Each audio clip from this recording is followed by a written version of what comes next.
sem cristianismo. O mundo sem cristianismo. O mundo seria um lugar melhor sem cristianismo? Antes da gente entrar no assunto, deixa eu tirar esse lembrete daqui, vou colocar aqui só para chamar a atenção, para que as pessoas lembrem, né, de se inscrever no nosso canal, né, curtir o nosso vídeo, para que a gente possa chegar a muito mais pessoas, tá? Então, muito bem, aqui está Mundo Sem Cristianismo. Vamos conversar um pouquinho sobre isso. Então, já falamos de 2 artigos, né? O primeiro artigo que a gente já conversou é: o mundo seria mais pacífico sem religião?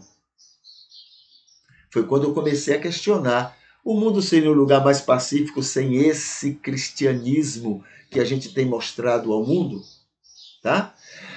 O segundo artigo diz a responsabilidade da paz das religiões. As religiões têm potencial para a paz. Está faltando ênfase nisto, né? ênfase de que ela tem esse potencial. Ela está comprometida diretamente em haver paz no mundo, porque toda religião é a favor da paz. Toda religião é a favor da paz. Aí, diante desses 2 artigos, a gente então levantou 4 conclusões. 4. A primeira é que existe uma neutralidade nas religiões. Religião em si nem é boa nem é ruim.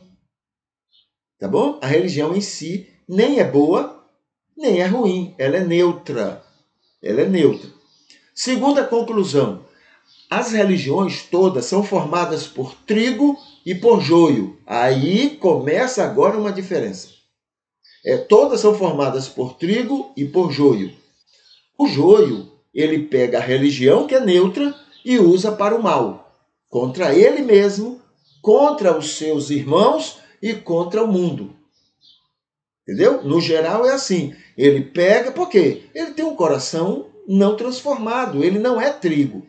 Então, segundo o coração dele, ele vai pegar essa coisa poderosa, né, estimuladora que é a religião, e se ele tinha um potencial ruim, esse potencial vai ficar mais forte, porque a religião, ela vai produzir, a neutralidade da religião vai produzir isso, ele vai ficar pior. É por isso que tem aquela frase que a gente repete muito, que é: dos homens maus, os que são religiosos são piores.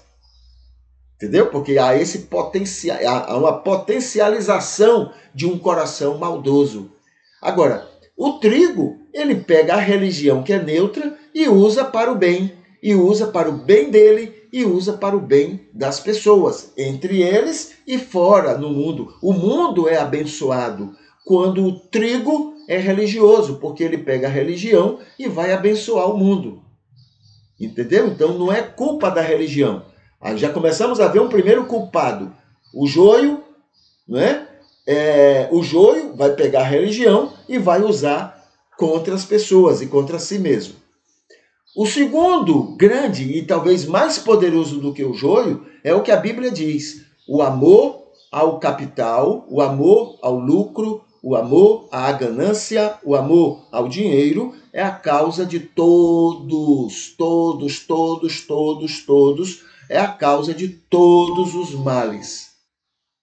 Então, veja só agora que coisa. O joio pega a religião para atender à sua ganância e vai fazer o mal. Entendeu?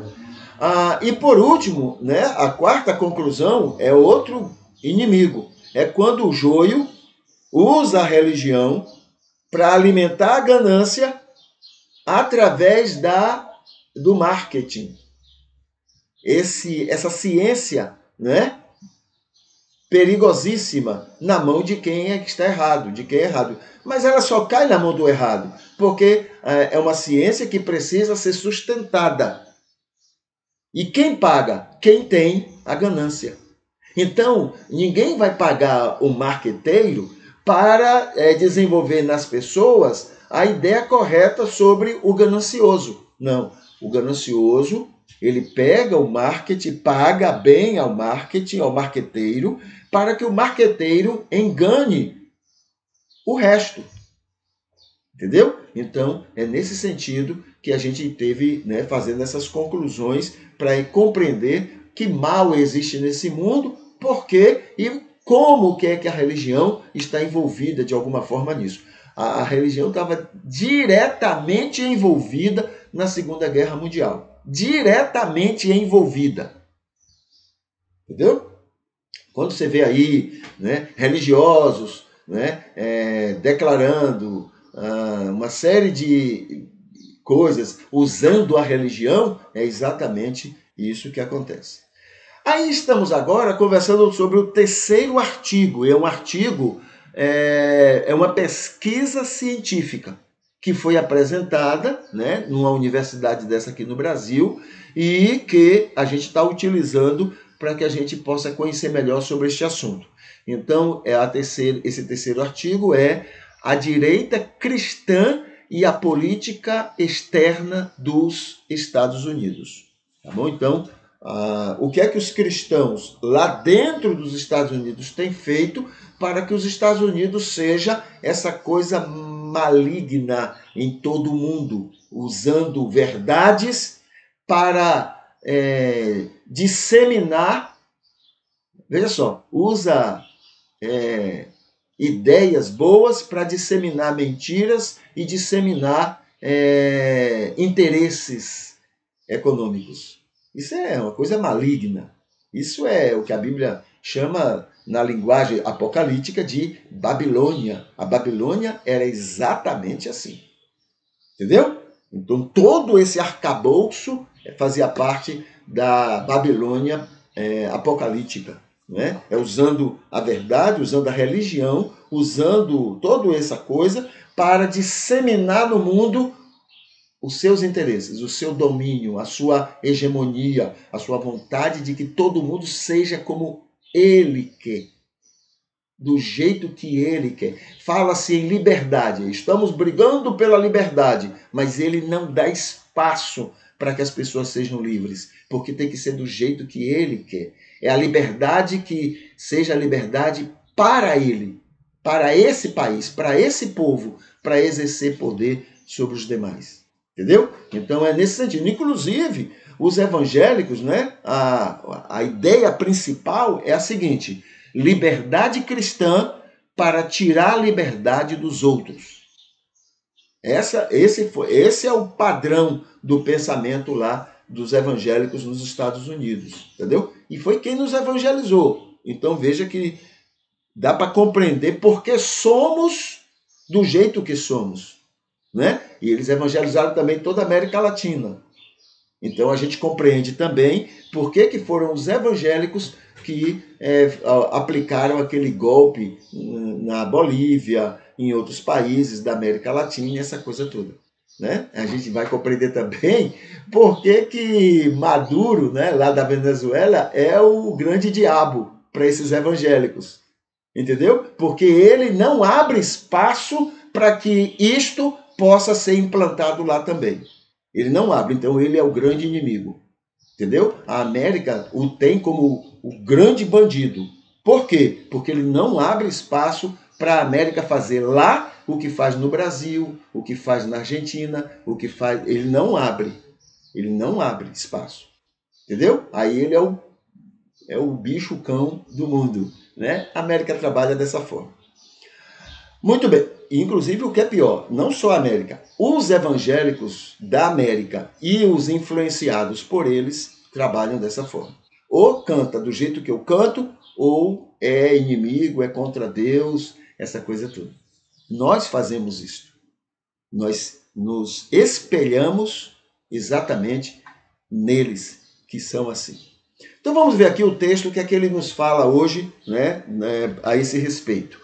Então diz assim: 2 anos mais tarde, os republicanos e principalmente a direita cristã, estava tudo misturado entre eles, os republicanos, olha, lá tem os republicanos e os democratas. Os dois são altamente capitalistas, doentemente capitalistas. Entendeu? Entre pessoas e o lucro, as pessoas são colocadas de lado. O lucro é que é importante. O rico, a ganância é que é mais importante. Então, o capitalismo lá é assim, trabalha nesse sentido. O povo, as pessoas existem para manter essa ganância. Entendeu? Os dois partidos são assim. Só que os republicanos brigam com os democratas para ser pior. É uma briga mesmo. Eles fazem questão de serem piores do que os democratas são. Muito bem. Então, 2 anos mais tarde, os republicanos e principalmente a direita cristã saíram como grandes vitoriosos das eleições congressuais, né, lá na América. Em 1996, eles atingiram a maioria nas 2 casas do Congresso, a Câmara de Deputados e o Senado, né? Além de 30 estados, são 53, se não me engano, né? Mas em 30 estados eles saíram ganhando em 1996. Tudo isso tem a ver com o Bush, né? Naquela época. E Bush, para ganhar a eleição, né, apesar de toda essa coisa aqui evangélica e tal, mas ganhou porque os Estados Unidos estava muito interessado em guerra. E o americano gosta de guerra, ele gosta de mostrar o seu poder, a sua força, o que ele é capaz de, né? A grande raiva deles com a Rússia é porque a Rússia demonstra ter força também como eles. Pronto, isso aí para eles é um pavor. Eles têm que ser os únicos, não pode haver. O grande pavor deles com a China é porque a China demonstra ser igual ou mais forte do que eles. Pronto, isso aí deixa o americano sem dormir. A vaidade, a ganância, o orgulho não deixa dormir com essa coisa. Tem que ficar inventando coisa para mostrar, não, olha mundo, né? Eles são do cão, eles são do diabo, a gente é que é, porque eles precisam. E Bush usou muito isso. E foi eleito por causa disto, para mostrar poder, né? Iraque, aquelas regiões todas. Não estou falando do filho, não, estou falando do pai. Porque o filho vem depois e vai agir de maneira mais dura, porque o pai não fez isso, mas ele foi lá e fez, né? Mas ainda é o pai. Entendeu? Então o americano gosta dessa demonstração de força. Eles são a hegemonia. Tudo tem que ser do jeito deles. É um imperialismo mesmo doentio. Doentio. E são cristãos, né? E foi quem nos evangelizou. É isso que interessa para nós aqui, até para a gente se conhecer. Quem foi que me evangelizou? Que tipo de evangelismo me passaram? Segundo, o liberalismo de Clinton. Né? Clinton era um democrata. O liberalismo de Clinton, do Partido Democrata, menos conservador, quer dizer, super conservador, mas um pouquinho menos do que os republicanos, e o escândalo sexual dele reacendeu o conservadorismo religioso e político, né? Aí foi que os evangélicos ficaram mais irritados e aí foram mesmo trabalhar para poder mostrar força, mostrar que eram, né, donos do pedaço, era quem mandava na América, então foram se esforçar por isto. Veja, por favor, veja o que é que se entende por evangelho por esse povo. Poder. Poder. Esse povo aí, se alguém bater numa face dele, ele joga a bomba atômica. E vão orar, Senhor, nós vamos soltar essa bomba atômica em teu nome. E ainda vão cantar durante pelo menos uns 20 dias, louvando a Deus pela bomba atômica que vão jogar porque alguém bateu numa face deles. Esse povo aí que me evangelizou foi quem trouxe o evangelho para mim. Eles são assim. Então, eu posso compreender por que eu sou tão prepotente? Por que eu sou tão intolerante? Por causa desse evangelho que eles me pregaram. Seguindo.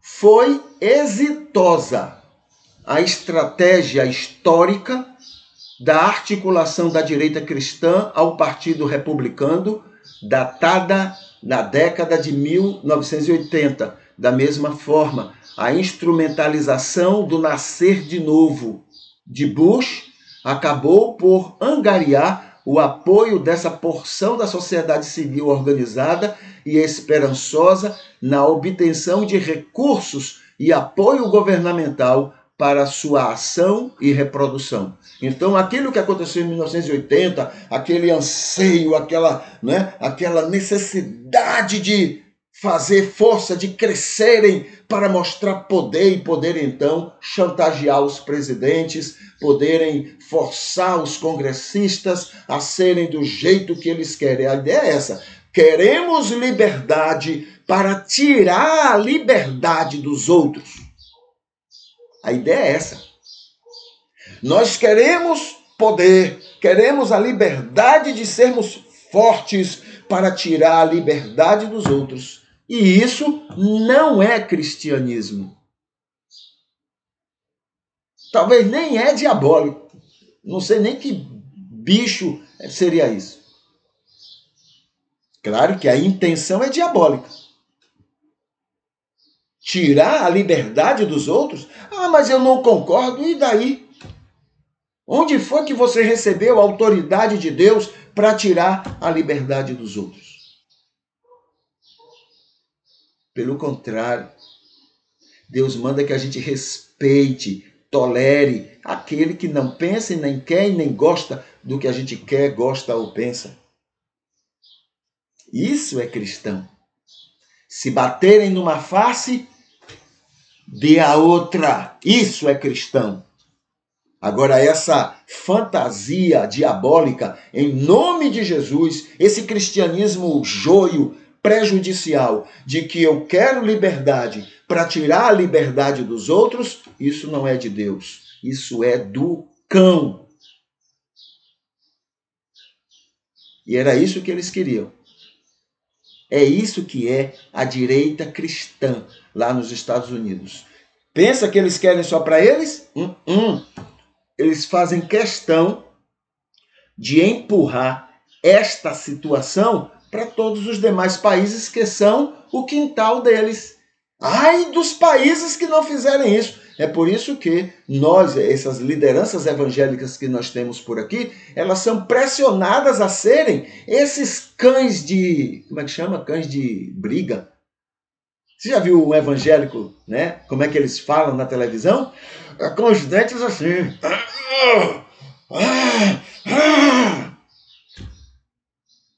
Influência americana. A gente quer liberdade para tirar a liberdade dos outros, porque os outros não pensam e não adoram como a gente.